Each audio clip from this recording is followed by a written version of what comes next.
거룩하신 하나님 아버지 은혜를 감사합니다. 지난밤에도 우리를 쉬게 하시고 새 하루를 주심을 감사합니다.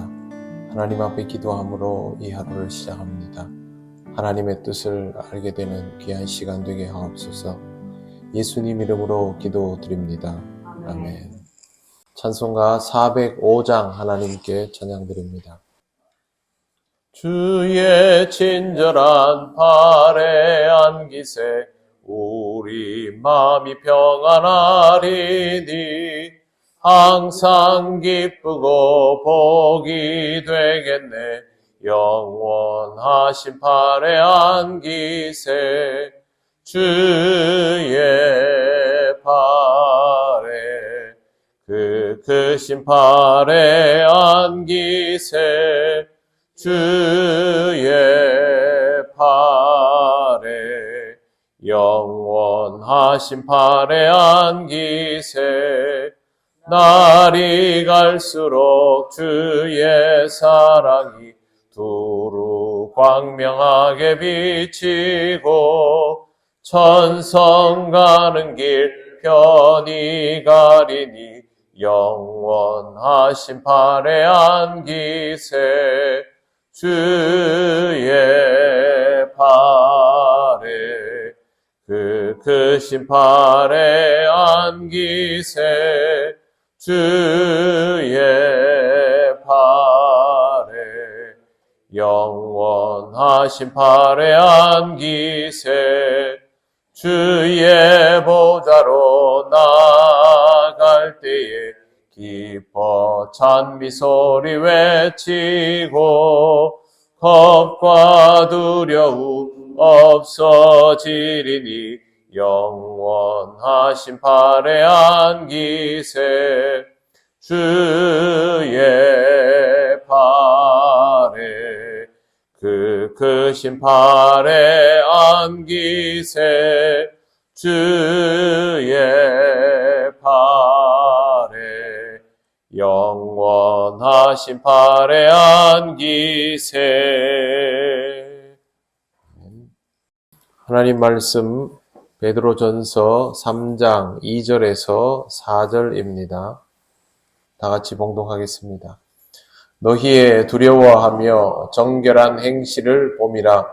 너희의 단장은 머리를 꾸미고 금을 차고 아름다운 옷을 입는 외모로 하지 말고 오직 마음에 숨은 사람을 온유하고 안정한 심령에 썩지 아니할 것으로 하라. 이는 하나님 앞에 값진 것이니라. 아멘. 두려워하며 정결한 행실을 본다라는 말이 2절에 있습니다.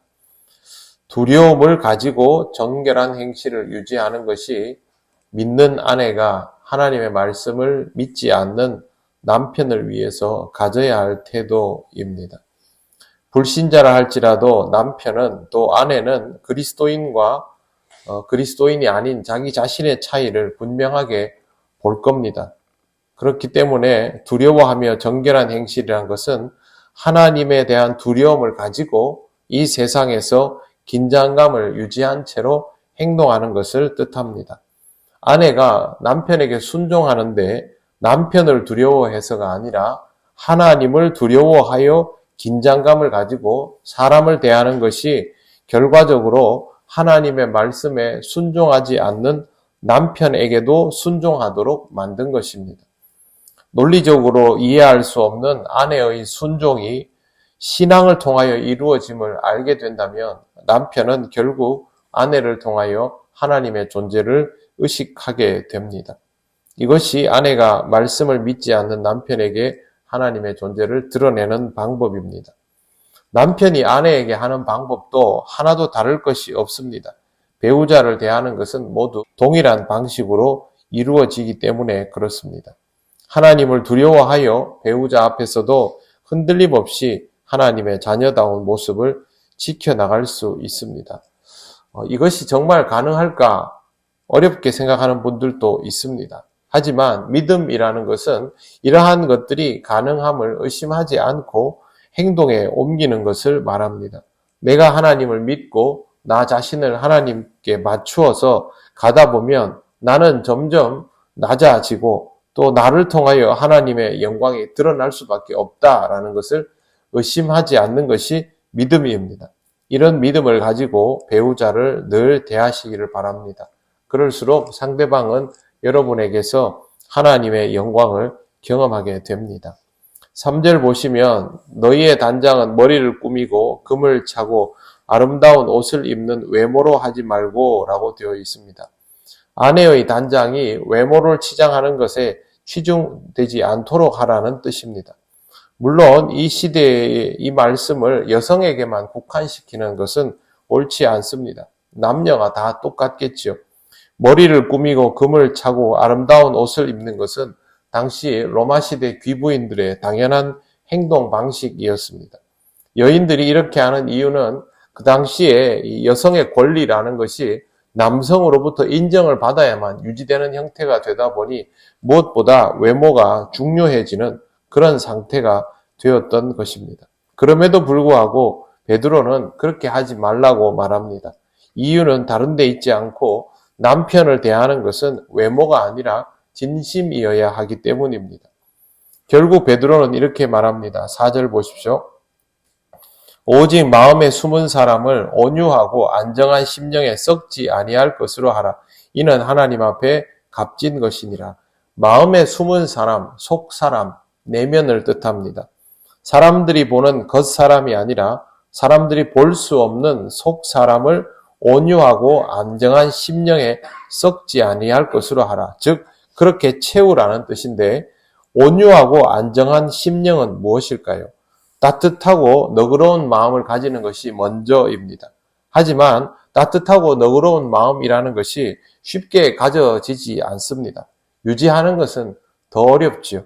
상대방이 나에게 존중을 해주지 않는데도 내가 계속 그 사람을 온유하게 대하는 것이 얼마나 어렵습니까? 이것을 유지할 수 있을 만큼의 상태의 심령이 된다면 그게 바로 온유하고 안정한 심령입니다. 그런데 이 심령을 썩지 아니할 것으로 하라는 것은 지속적으로 그렇게 하라는 뜻입니다. 억지로 하면 이게 안 되죠. 상대방을 존중하고 아끼는 마음이 없는 순간부터 이게 멈춰집니다. 내가 여기까지는 해도 그 이상은 못한다가 될 테니 그 여기까지라는 것이 없어지도록 하려면 결국에는 남편을 정말 사랑하고 아껴야 됩니다. 자식을 대할 때 마음을 한번 생각을 해보십시오. 자식을 대할 때는 진짜 잘 참습니다. 참아도 끝까지 참죠. 말도 안 되는 일도 참는 게 어머니의 마음입니다. 남편을 대할 때는 절대 그렇게 하려고 하지 않습니다. 딱 선을 그어놓고 그 이상은 못한다가 되죠. 이 남편을 구원받게 하여서 하나님께로 인도해야 된다라는 그런 마음, 자식을 살려야 된다는 마음과 똑같은 마음이라면 이러한 것은 유지를 할 수 있습니다. 결국에는 문제는 사랑하는가 아닌가 하는 것이죠. 좋은 인상을 심어주려 하거나 잘 보이려 할 필요 없이 진정으로 사랑하여서 상대를 위한다면 내 마음을 그대로 보여주는 것만으로 충분해집니다. 사랑하기 때문에 상대를 아끼고 지키려는 그 마음이 바로 하나님 앞에서 값진 것입니다. 배우자가 여러분을 어떻게 대하는가, 그것이 결국에는 여러분의 삶에도 영향을 미칠 수밖에 없습니다. 하지만 그것을 보려 하지 마시고 내가 배우자를 어떻게 대하고 있는가를 먼저 돌아보시기를 바랍니다. 이것이 여러분에게 하나님이 기뻐하시는 값진 마음이 있는가 없는가를 확인할 수 있는 방법입니다. 하나님 앞에서 이런 마음을 늘 가질 수 있는 사람이라면 그 사람은 신앙적으로도 온전히 채움을 가지고 있는 사람이라 할 수 있습니다. 이런 마음을 잘 간직하셔서 배우자를 온전히 사랑하고 아끼고 그 마음을 꾸준히 유지해 나가는 그런 삶이 되시기를 바랍니다. 여러분의 배우자가 이미 하나님을 믿는 자라도 똑같습니다. 그럴수록 여러분이 잘 할수록 여러분의 배우자는 여러분을 통하여 하나님을 더욱 풍성히 경험하게 되는 것입니다. 항상 서로를 진심으로 대하는 것으로 여러분의 모습이 그대로 아름답게 드러나게 되시기를 바랍니다. 기도드리겠습니다. 하나님 감사합니다. 하나님께서 우리에게 늘 사랑을 말씀하시고 진심을 말씀하시는 것을 우리가 놓치지 않고 잘 듣고 깨닫기를 원합니다. 성령님 우리를 인도하여 주셔서 우리의 마음이 항상 이와 같을 수 있도록 역사하여 주시옵소서. 혹 우리의 마음이 변할 때마다 하나님께서 말씀하여 주시고 깨닫게 하셔서 이 마음을 앞으로도 잘 지켜나가게 하시고 우리를 통하여 우리의 사랑하는 가족들이 하나님을 더욱 깊이 알며 더욱 기쁘게 만나며 구원받은 자의 삶을 살아가게 하옵소서. 감사드리며 예수님 이름으로 기도드립니다. 아멘. 하늘에 계신 우리 아버지, 아버지의 이름을 거룩하게 하시며 아버지의 나라가 오게 하시며 아버지의 뜻이 하늘에서와 같이 땅에서도 이루어지게 하소서. 오늘 우리에게 일용할 양식을 주시고 우리가 우리에게 잘못한 사람을 용서하여 준 것 같이 우리 죄를 용서하여 주시고 우리를 시험에 빠지지 않게 하시고 악에서 구하소서. 나라와 권능과 영광이 영원히 아버지의 것입니다. 아멘.